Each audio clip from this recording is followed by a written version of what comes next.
మన ముందున్న సమస్య బర్డ్ ఫ్లూ. ఈ బర్డ్ ఫ్లూ గురించి కొన్ని రకాల క్వశ్చన్స్ ఉన్నాయి. తర్వాత వాటి ఎలా వస్తుంది అనే అనుమానాలు ఉన్నాయి. ఎగ్స్ తినొచ్చా, చికెన్ తినొచ్చా, వీటన్నిటి మీద అవగాహన మీ ద్వారా ప్రజలకి తెలియజేయడం కోసం ఈ మీటింగ్ ఏర్పాటు చేయడం జరిగింది. బేసిక్గా ఇది మనుషుల్లో వచ్చే ఇన్ఫ్లుయెన్జా అంటే రొంప వైరస్ లాంటిది బర్డ్స్కి వచ్చేది. సో ఈ సేమ్ మనలో ఉన్నట్టే బర్డ్స్ కూడా ఇనీషియల్గా దానిలకు కొంచెము బర్డ్ కల వాయడము, ఎర్రగా అయిపోవడం, పింక్ కలర్లో అయిపోవడము, దానిలకు రొంప రావడము, సడన్గా తినడం ఆపేయడము, చాలా లేజీగా అయిపోయి పడిపోవడము బర్డ్స్, ఇవన్నీ ఇనీషియల్గా బర్డ్స్లో గమనించినప్పుడు దానిలకు వైరస్ వచ్చినట్టు తెలుస్తుంది. సో రీసెంట్గా మనకు దగ్గరలో అదే ప్రాబ్లం అయింది. సో ఇది మనకు ఎలా ఎఫెక్ట్ అవుతుంది అని అంటే, ఫస్ట్ దానిలకు చూసుకునే వాళ్ళకు ఫస్ట్ మోస్ట్ ఇంపార్టెంట్గా పౌల్ట్రీ వర్కర్సు వాళ్ళు జాగ్రత్తలు తీసుకోవాలా.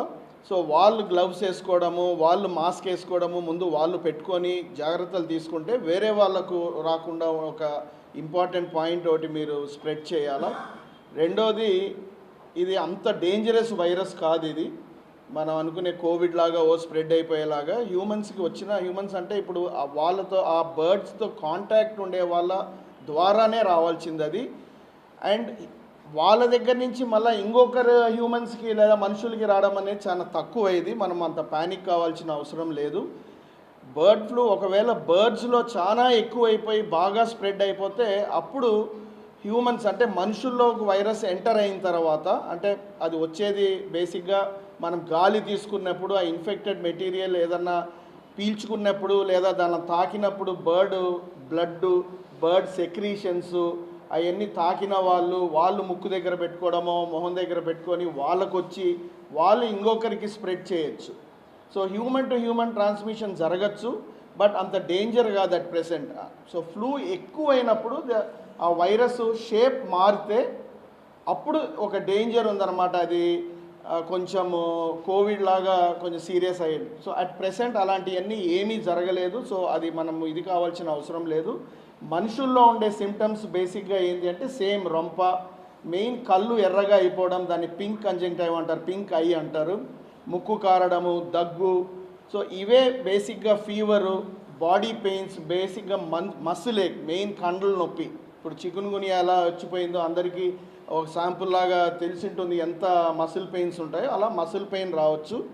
అండ్ జనరల్గా ఎనీ ఇన్ఫ్లుయెన్జా వైరస్ లాగా తగ్గిపోతుంది, అదేం సీరియస్ కాదు. ఎవరు జాగ్రత్త పడాలా అంటే ఏజ్డ్ పీపుల్, షుగర్ కంట్రోల్ లేని వాళ్ళు, లేదా క్యాన్సర్ మందులు వాడేవాళ్ళు, ఆల్రెడీ వాళ్ళ లోపల ఇమ్యూనిటీ కొంచెం తగ్గి ఉండేవాళ్ళు కొంచెం జాగ్రత్తలు పాటించడం బెటరు. సో విలేజెస్లో పౌల్ట్రీస్ ఎక్కువ ఉండే దగ్గర కొంచెం అక్కడ ఏజ్డ్ పీపుల్, డయాబెటిక్స్ కొంచెం మాస్క్ వేసుకోవడము, చేతులు ఫ్రీక్వెంట్గా కడుక్కోవడము అనే ప్రికాషన్స్ తీసుకుంటే చాలు. సో అది నెక్స్ట్. ఈ బర్డ్ ఫ్లూ అనేది ఈవెన్ క్యాటిల్ అంటే ఈవెన్ కౌస్కి కూడా స్ప్రెడ్ అయ్యే అవకాశం ఉంది, ఎస్పెషల్లీ ఎందుకంటే కోళ్ళు ఉండే దగ్గర ఆవులు ఇవన్నీ ఉంటాయి కాబట్టి ఆ ఛాన్స్ కూడా ఉంది. బట్ సో మనం తీసుకోవాల్సిన ప్రికాషన్స్ నంబర్ 1 చేతులు బాగా కడుక్కోవడము, మాస్క్ వేసుకోవడము, dairy products or poultry, main milk అయిన ప్యాస్చరైజ్, మనకు వచ్చేదే ప్యాస్చరైజ్డ్ మిల్కే, బట్ హీట్ బాయిల్ చేసుకోకుండా తాగడం అనేది ఓ డేంజరు. బాయిల్ చేసుకోండి మిల్క్. మీట్ని బాగా కుక్ చేయాలా, మీట్ని బాగా కుక్ చేసి ఎగ్ని బాయిల్ చేస్తే బర్డ్ ఫ్లూ మనకు ఎగ్ ద్వారా మీట్ ద్వారా వచ్చే ఛాన్స్ లేదు. ఓకే, అది ఒకటి క్లియర్గా నోట్ చేసుకోండి, వచ్చే ఛాన్స్ లేదు.